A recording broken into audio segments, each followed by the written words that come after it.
السلام علیکم دوستوں، امید کرتے ہیں سب خیریت سے ہوں گے۔ آج ہم حدیث پڑھ رہے ہیں، آپ غور فرمائیں۔ اعوذ باللہ من الشیطان الرجیم، بسم اللہ الرحمن الرحیم۔ ابو ہریرہ رضی اللہ عنہ کہا کرتے تھے کہ اللہ کی قسم جس کے سوا کوئی معبود نہیں، میں زمانہ نبوی میں بھوک کے مارے زمین پر اپنے پیٹ کے بل لیٹ جاتا تھا، اور کبھی میں بھوک کے مارے اپنے پیٹ پر پتھر باندھا کرتا تھا۔ ایک دن میں اسی راستے پر بیٹھ گیا جس سے صحابہ نکلتے تھے۔ ابوبکر صدیق رضی اللہ عنہ گزرے اور میں نے ان سے کتاب اللہ کی ایک آیات کے بارے میں پوچھا۔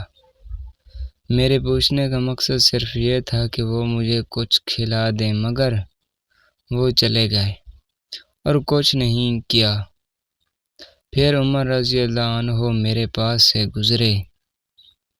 میں نے ان سے بھی قرآن مجید کی ایک آیات پوچھی اور پوچھنے کا مقصد صرف یہ تھا کہ وہ مجھے کچھ کھلا دیں، مگر وہ بھی گزر گئے اور کچھ نہیں کیا۔ اس کے بعد نبی کریم صلی اللہ علیہ وسلم گزرے، اور آپ نے جب مجھے دیکھا تو آپ مسکرا دیے، اور جو میرے دل میں اور جو میرے چہرے پر تھا آپ نے پہچان لیا۔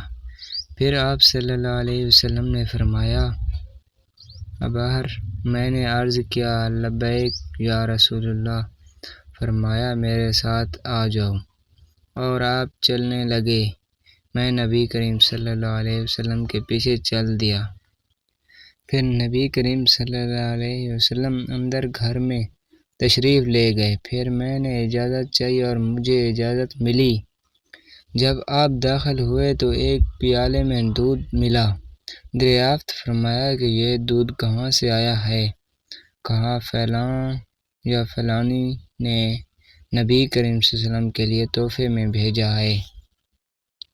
نبی کریم صلی اللہ علیہ وسلم نے فرمایا، ابر، میں نے عرض کیا، یہ لبیک یا رسول اللہ۔ فرمایا، اہل صفا کے پاس جاؤ اور انہیں بھی میرے پاس بلا لاؤ۔ کہا کہ اہل صفا اسلام کے مہمان ہیں، وہ نہ کسی کے گھر پناہ ڈھونڈتے ہیں، نہ کسی کے مال میں اور نہ کسی کے پاس۔ جب نبی کریم صلی اللہ علیہ وسلم کے پاس صدقہ آتا تو اسے نبی کریم صلی اللہ علیہ وسلم انہی کے پاس بھیج دیتے اور خود اس میں سے کچھ نہ رکھتے۔ البتہ جب آپ کے پاس تحفہ آتا تو انہیں بلاوا بھیجتے اور خود بھی اس میں سے کچھ کھاتے اور انہیں بھی شریک کرتے۔ چنانچہ مجھے یہ بات ناگوار گزری اور میں نے سوچا کہ یہ دودھ ہے ہی کتنا کہ سارے صفا والوں میں تقسیم ہو۔ اس کا حقدار میں تھا کہ اسے پی کر کچھ قوت حاصل کرتا۔ جب صفا والے آئیں گے تو نبی کریم صلی اللہ علیہ وسلم مجھ سے فرمائیں گے اور میں انہیں اس سے دے دوں گا۔ مجھے تو شاید اس دودھ میں سے کچھ بھی نہ ملے گا، لیکن اللہ اور اس کے رسول کی حکم برداری کے سوا کوئی اور چارہ بھی نہیں تھا۔ چنانچہ میں ان کے پاس آیا اور نبی کریم صلی اللہ علیہ وسلم کی دعوت پہنچائی۔ وہ آ گئے اور اجازت چاہی، انہیں اجازت مل گئی۔ پھر وہ گھر میں اپنی اپنی جگہ بیٹھ گئے۔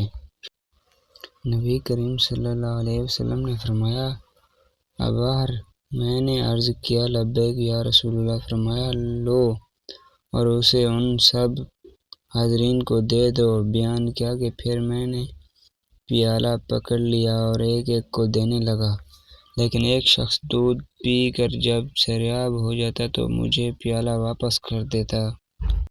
پھر دوسرا شخص کو دیتا، وہ بھی سیراب ہو کر پیتا، پھر پیالہ مجھ کو واپس کر دیتا، اور اسی طرح تیسرا پی کر بھی پھر مجھے پیالہ واپس کر دیتا۔ اس طرح میں نبی کریم صلی اللہ علیہ وسلم تک پہنچا۔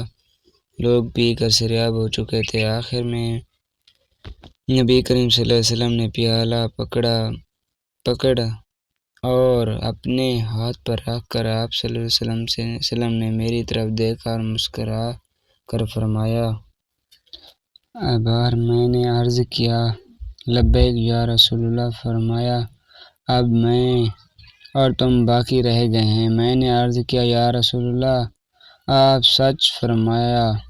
نے سچ فرمایا۔ نبی کریم صلی اللہ علیہ وسلم نے فرمایا، بیٹھ جاؤ اور پیو۔ میں بیٹھ گیا اور میں نے دودھ پیا اور نبی کریم صلی اللہ علیہ وسلم برابر فرماتے رہے کہ اور پیو۔ آخر مجھے کہنا پڑا، نہیں، اس ذات کی قسم جس نے آپ کو حق کے ساتھ بھیجا ہے، اب بلکہ گنجائش ہی نہیں ہے۔ نبی کریم صلی اللہ علیہ وسلم نے فرمایا، پھر مجھے دے دو۔ میں نے پیالہ نبی کریم صلی اللہ علیہ وسلم کو دے دیا۔ آپ صلی اللہ علیہ وسلم نے اللہ کی حمد بیان کی اور بسم اللہ پڑھ کر بچا ہوا خود پی گئے۔ پیارے دوستو، مزید اس طرح کی ویڈیو دیکھنے کے لیے ہمارے چینل کو سبسکرائب کریں اور دوستو ایک لائک کریں۔ شکریہ، جزاک اللہ۔